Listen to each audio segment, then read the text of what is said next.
Ayun guys, no?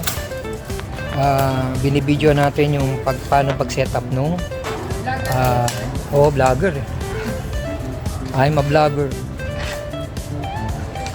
Okay, mahaba pala yan, no? Sinet up niya ng pag ano, no?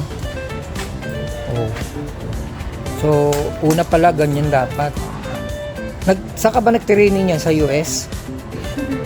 Ayan. Sa Pilipinas?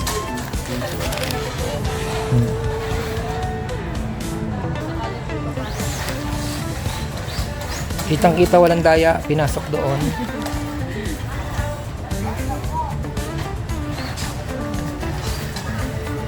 Ayan.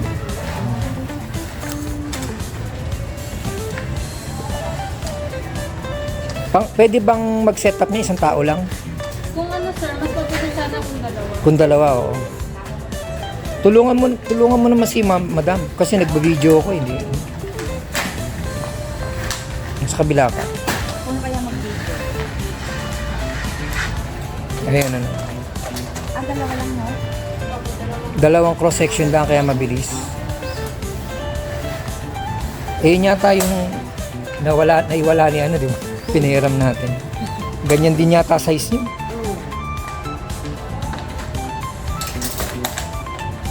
Ganyan din.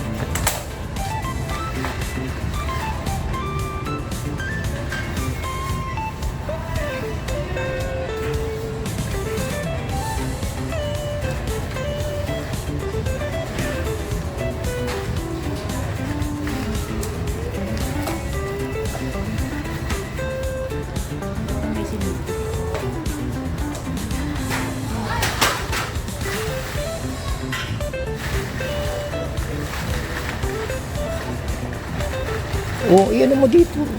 Pasok mo. Hindi nga ako marunong. Magsisira yan eh. Diba? Ayan. Hindi po. Yan yun. Yun.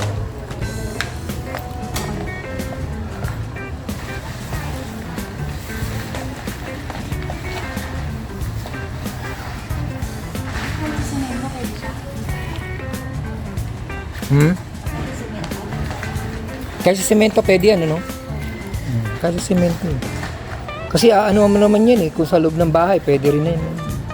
Ano mo naman yan eh. Lalagyan mo naman ng kumot o sapin eh. Kaya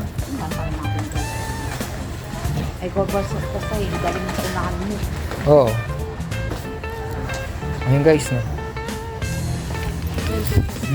Pakiano mo kung gumagana tong ano. Kaya mo si ma'am. Si ma'am ang nakakaalam na kung paano ang ginagawa dyan. Hindi, yung para matuto tayo. Yan, ginagawa niya. Yun, no? Parehas nga ano sa atin. Yan, para di maalbunan, ano? Okay. Ayun guys, oh. Ginaganon lang dito, oh. Sinasabit lang pala yan. Ayun, guys, okay na. Ang ganda, guys. Ayun, ano? Yun kami, ha? Bye! Ayun, guys, maganda siya. Oh. Pwede na, guys. Ayun, marami dito na, ano, iba-ibang klase, oh. Ayan, oh. Mas maganda, kasi daw ito, madaling masira daw to, madaling mabali. Pag titiklopin mo, hindi na papalitan. Pag titiklopin mo na siya, dun magkakaproblema. Hindi yung pag-setup mo eh, kundi yung pag sasara, pagkasara mo. Pag nasira pa, hindi mo na siya mapalitan. Sige, okay na yan. Thank you so much.